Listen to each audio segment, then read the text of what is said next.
Greetings, family, and welcome to another episode of Wake Up Africa. My name is Dr. Mumbi. This is my co-host, Errol. How you doing? How's everything going? I really do pray, family, that you are well. Come on, off, come on, off, off, off. I really do pray, family, that you are very well in all your ways and that you're moving into being extremely spiritually strong and taking your position. I'm sure by now you've heard that Kenya is literally in a revolution. Please follow us on TikTok. I'm super active there as one of the main voices, although all of us are main voices. That's the amazing thing because this thing is so organic. It all started when we learned that the government was introducing 200 new taxes and they were just implementing the New World Order family. So they were going to introduce 200 new taxes that were literally going to collapse Kenya's small to medium industries. A lot of factories and stuff in Kenya have already been shut down. You guys have been seeing Bill Gates coming here. Every other week he's here. You heard about them wanting to chip our children. You heard them talking about the GMO food and all these things that they wanted to bring in family. Then next thing, the president is telling us that our cows are going to be vaccinated, and no one is asking Kenyans' opinion. The president is moving like he's a dictator, like he gets to decide everything. But, and then we were all very worried when we saw him going to the divided states and being hosted by Biden in a massive banquet, the biggest banquet that Biden has had during his presidency. And all the usual players were there. The Clintons were there. Obama was there. He gave a speech and then he, exited side left and all these things. But a lot of us here in Kenya were like, don't these guys know about the Epstein list? Like, don't they know what happened in Haiti? You guys have already seen how we were being told our Kenyan police are heading to Haiti. A lot of Kenyans were so against that, but our voice was being sidelined. No one cared. And it's like, the Mzungus confused Nabi or something. The next thing, family, we're even seeing this picture on our... Nabi, sorry, is the president of Kenya. We're seeing this picture of him with this, socket in the back of his head on his major Twitter handle. So people are like, what is going on?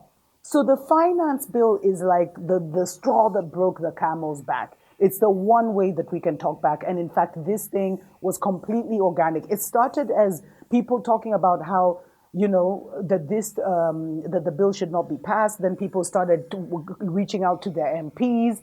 MPs were not listening. Their MPs' phone numbers were released online. They were being abusive and aggressive to the Kenyans, their citizens who were reaching out. So next thing, Kenyans decide, you know what, we're going to go to Occupy Parliament and we're going to express ourselves. This thing, a lot of Gen Z showed up, a lot of young people, a lot of women showed up, family, totally peaceful. And the government was armed to the teeth, armed to the nose. And they were tear gassing innocent people, but Kenyans were like, enough is enough.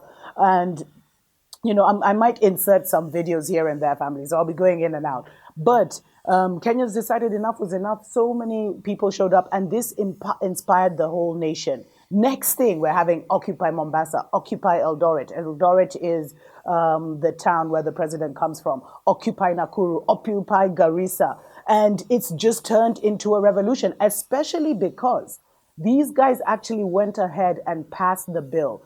200 MPs supported the bill, where 115 didn't. And there's rumors and whispers behind the scenes that the members of parliament were more afraid of the president and who is behind the president than the people who elected them to those positions. And to make things worse, family, during the debate of the finance bill, we noticed a suspicious group where the U.S. congressmen came in, and a lot of them were Mzungu's family. I think almost all of them. They came in to witness or oversight our members of parliament as they discussed Kenya's bill. And that's when Kenyans started to say, you know what, this thing was not written by us. This thing was not written by us, because when you were approaching our members of parliament, they have no idea what's in the bill. They don't even know that there's 200 new laws. And you know what? They're taxing cancer patients. They're taxing pads. They're taxing diapers. They're going to be taxing literally everything. Bread is going to be taxed. Literally taxing everything. And while they're telling us they're taxing everything, family, which is going to make a lot of things unavoidable for the common Wananchi, they are living the most extravagant lifestyle. Members of parliament and those close to the president are buying Mercedes, they're buying Range Rovers, they're acquiring land left, right, and center. And it's like wearing watches like Rolexes and all those watches, whatever, for like 42 million Kenya shillings, like 200, $300,000 and stuff like that. And it's just like, back in the day, you could have been a corrupt African leader because no one knew. But now it's real time. You're taking our money, you're buying an expensive watch, and then you're releasing a selfie. You know how messed up that is, family? And then you're telling us that you're going to be start charging everything, even women's pads. And so Kenyans have just had enough. And so it's organically involved. Currently, the government is trying to intimidate everyone by rounding up like the popular influencers and, questioning them, making them disappear. But the social media war remains strong. Yeah, family, that's exactly what's going on. I'm going to do a second show because I can't fit everything into this one. I'm going to do a second show on who the government thinks is sponsoring this and all these things and why it's not, and also the spiritual dimensions. I will also upload a video with all the different TikTok videos because there's a lot that's been happening in the last 2 weeks. Maybe I'll start doing that every couple of days or weekly so that you can start to follow in real time what is going on. And yeah, thanks to every single person that supports us on Patreon and sends us love donations through PayPal. It's enabled us to really support this movement from the angle of reporting and keeping everyone informed. Until next time, family, keep Kenya in your prayers. Send us your good vibrations because, as we know, we wage war not against flesh and blood, but against spiritual wickedness in high places. And I forgot to say something, sorry. When I was talking about the US congressman sitting in on the proceedings of the House of Parliament as they debated the finance bill, can you imagine our own Kenyan senators who are denied access? And I'll leave you with this video from one of the senators as he explains what goes down. Tuko pamoja.